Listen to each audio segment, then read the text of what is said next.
Good evening, everyone. Allison Skalberg here. We are happy to be here with you tonight with ADDA, the Attention Deficit Disorder Association Southern Region. It has been around since 1987, so if you're hearing about this for the first time, it is a group for parents. Well, it's a group for parents supporting ADD, ADHD. I think it's more commonly called ADHD now, I guess. I'm sure you can talk to us about that tonight, Mark. Um, but we meet the last Tuesday, generally the last Tuesday of every month. We take a break in the summer and usually around the holidays as well. We have a different speaker every month. We've been meeting on by Zoom. We used to meet in person prior to COVID, and then we found out that meeting on Zoom is probably more convenient for most of the parents that we serve. So we're glad that you're here tonight. I just want to share a couple of housekeeping items.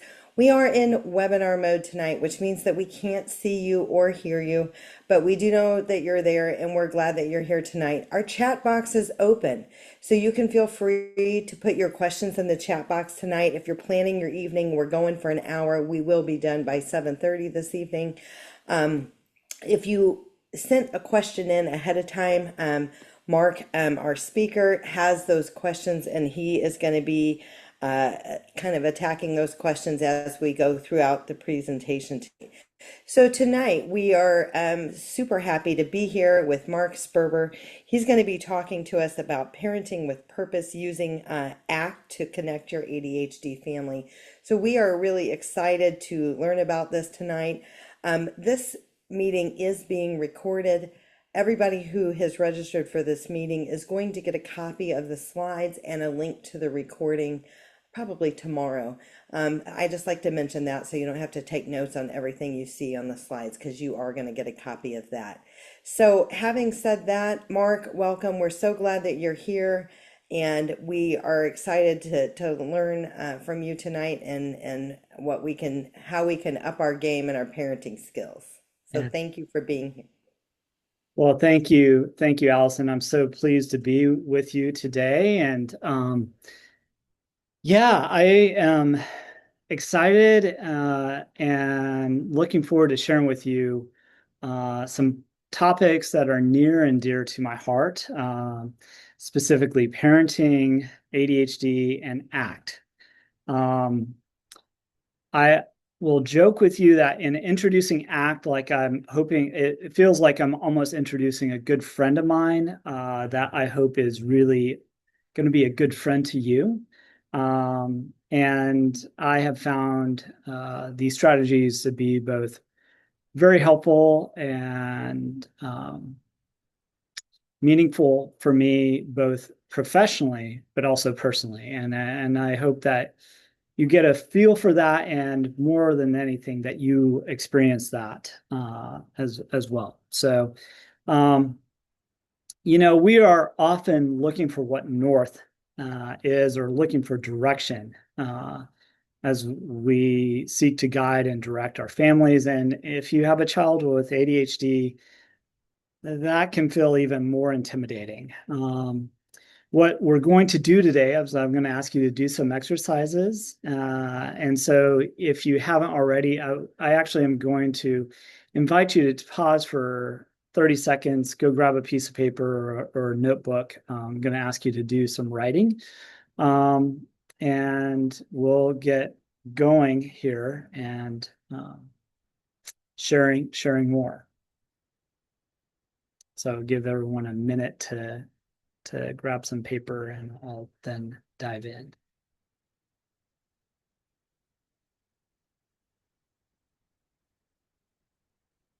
Okay.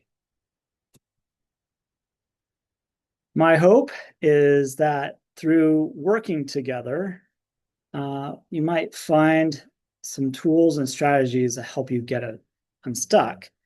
But if you're raising a child, whether child, adolescent, or adult,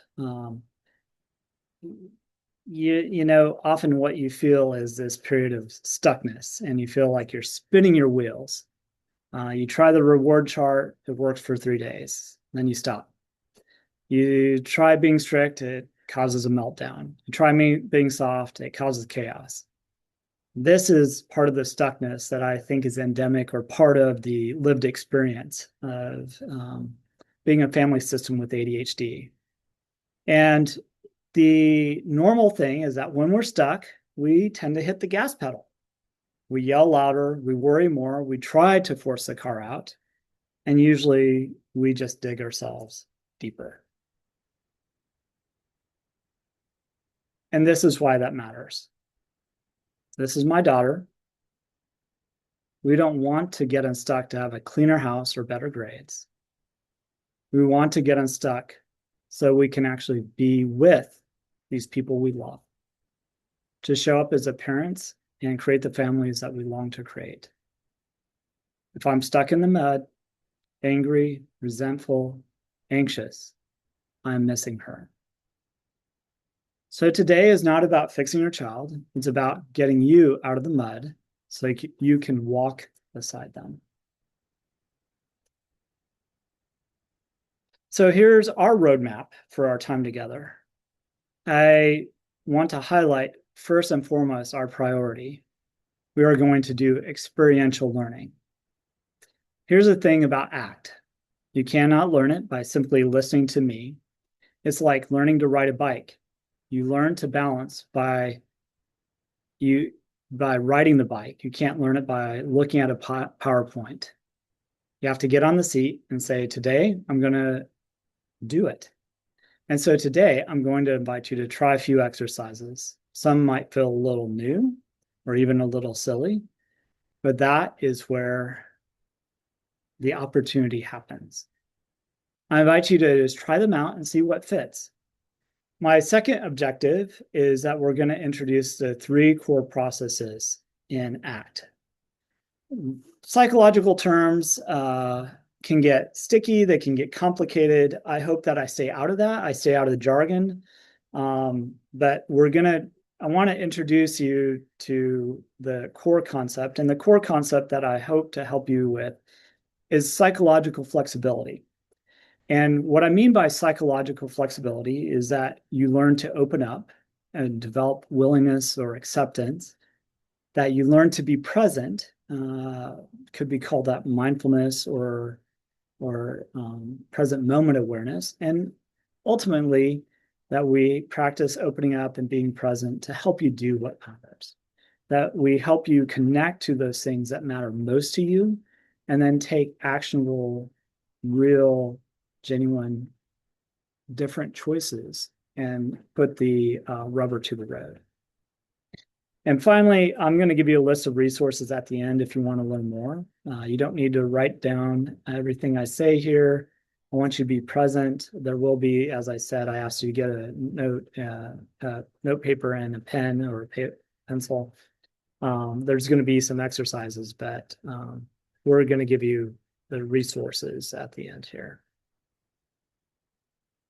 So I want to be clear, even before we jump into some of the experiential learning, is that this is a different paradigm. And I'm going to quote Russ Harris, one of the pioneers of ACT. And the goal of ACT is to create a rich and meaningful life with the pain that life inevitably brings us. And I love this in the sense of the pivot with ACT is that it has a different stance on suffering. Is that when we suffer in life, we're having part of our human experience. You didn't do something wrong. Maybe you did, maybe you didn't, but suffering is part of life. And how do we show up and engage and take more effective action? And then I would highlight that bottom part. How do we help you be consistent to live your values and your freely chosen life directions? That we want you to make some genuine change, some real change. And a lot of times that's small changes at first. But to go over the broad concept from the 30,000 foot view again, we're aiming for openness, awareness, and engagement. So we're not here to fix behaviors or to delete stress. There's a real benefit to behavior therapy, a real benefit to a lot of useful tools, but we're wanting to help you to learn to be present, to open up and do what matters, even when things are difficult. And so this is a paradigm that holds together, that the one informs the other, and they work reciprocally. To open up, this means dropping the rope in the tug of war with our feelings. Instead of fighting our frustration or anxiety, we make room for it so it doesn't control us. And I'm going to work on some skills of how you can create some space and unhook. So that's coming. Secondly, we want awareness or mindfulness. This is about being connected to the present moment. Mindfulness practice is often very helpful for this, but there's some informal ways of creating mindfulness that we'll get to as part of our meeting today. And finally, we want to help you take committed action. This is the doing part. Once we're open and aware, choosing action that move us towards a kind of parent, a kind of partner, the kind of human being that we aspire to be. And we put these three together, the openness, awareness, and engagement, to be the parent that we aspire to be, with flexibility and connectedness. Okay. Hang on to your bootstraps, because here we go. So this begins the experiential part of this presentation. A little experiment. Can you control your thoughts? And so I want you to kind of give me a yes or a no. And if you're a brave one, drop a Y or an N in the chat. But I want you to really think on this. Can I control my thoughts? Okay.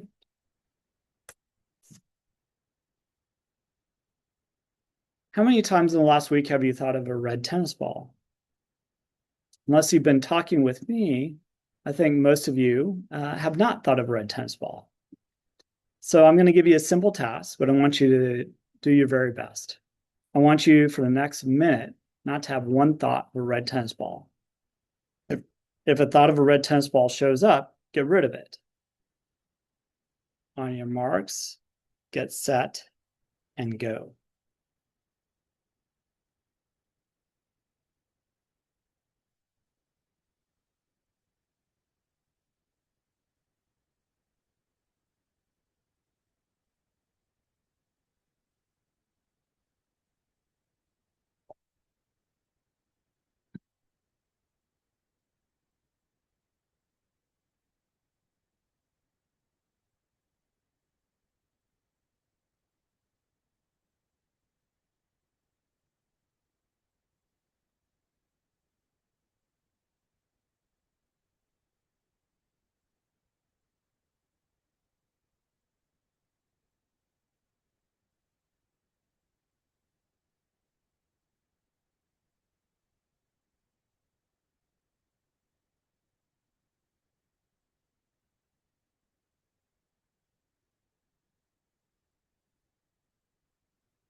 Okay. Welcome back. How many times did you think of the red tennis ball? How does your body feel? Tense or relaxed? I want you to know also, what did you try to do to not think of the red tennis ball? A lot of times we try distraction or, trying to think of something else. How effective were those strategies?